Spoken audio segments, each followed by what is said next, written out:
Hello guys, Matthew here and welcome back again to the TechTick YouTube channel. As some of you probably noticed in my NZXT's S340 Elite chassis review, I had a pretty interesting looking cooler installed onto my CPU. That was actually also NZXT's newly revised Kraken all-in-one CPU water cooler series, and today I'll be checking out that exact model used in that video, the Kraken X52 with a 240mm radiator.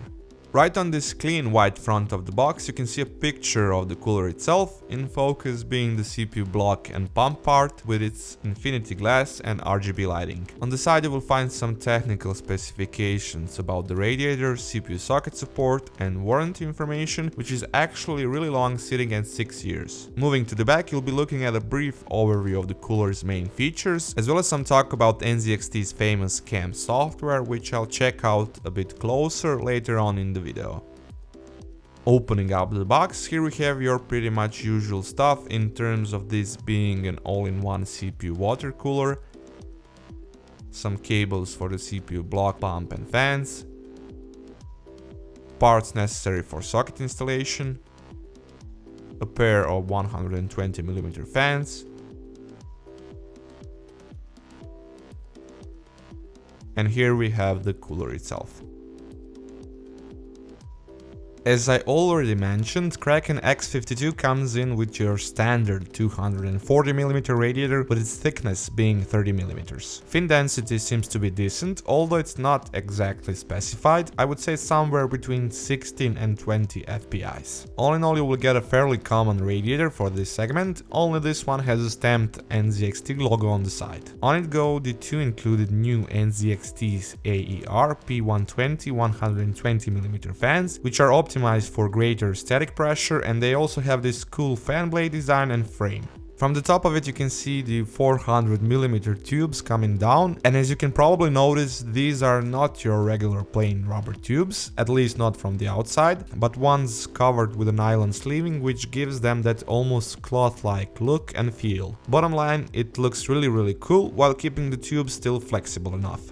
Moving to the final part, the CPU block and pump, here you can see that we have a circular and pretty thick pair of both, but most of it is because of the infinity glass assembly, which by the looks of it takes a decent amount of space. That same glass on the top surface is really reflective, basically acting as a mirror. In the middle of it we have the RGB LED lit NZXT logo, and on the inner edges a couple of also RGB LEDs. The build quality and finish of it is on the level. We have this brushed aluminum-like framing on the outside, coupled with a hard plastic bottom part and rotating tube joints. On the side you will find two ports, one being a mini USB for software control and the other one being a custom 9-pin one, which then splits into a single 3-pin header for the pump, SATA power connector and fan splitter for up to 4 4-pin fans for the radiator. The pump itself is made in collaboration with a well-known water cooling brand called Asetek, and NZXT promises for it to be more effective and quieter. Lastly, on the bottom you can see a big CPU copper base, which looks well polished and already holds a pre-applied thermal paste, and you will not get any extra on the side, which is kinda, well, not great to say at least. Installation process onto my Core i7-6700K was dead easy, even in the chassis, this one, as I mentioned in the beginning, being the NZXT's S340 Elite, especially since Intel's 1150X bracket already comes pre-installed on the CPU block. You just need to put the backplate, a total of 4 screw standoffs and 4 screw caps, and together with putting the radiator on the front in my case, that's basically it, less than a 5-minute job. You'll probably waste more time connecting and managing the cables which go to and from the pump. Finally, taking it for a spin, during idle I was seeing temperatures around 25 degrees Celsius, even a bit below, with an ambient temperature being around 21 to 22 degrees Celsius. Under AIDA's system stability test, it was roaming anywhere from 60 to 70 degrees Celsius, while using my overclocking profile, which bumps up the clock to 4.7 GHz using 1.35 volts, it was jumping anywhere from 65 to 75 degrees Celsius, with occasional peaks over 80 degrees Celsius. To be honest, the performance isn't mind-boggling, pretty average to say at least, especially for this price point and in terms of this being an all-in-one CPU water cooler, but on the other hand, these results were achieved with Kraken's working profile being set at performance mode in NZXT's CAM software, which even though it raises the pump and fan speed, resulted in being really quiet in the end, and one of the quietest all-in-one water cooler that I've ever heard, so that's something worth considering and putting into context with its performance. It definitely has a well above average noise to performance ratio. The only thing I could basically hear was the pump noise for the most part, but I'm a noise freak, so take that with a grain of salt.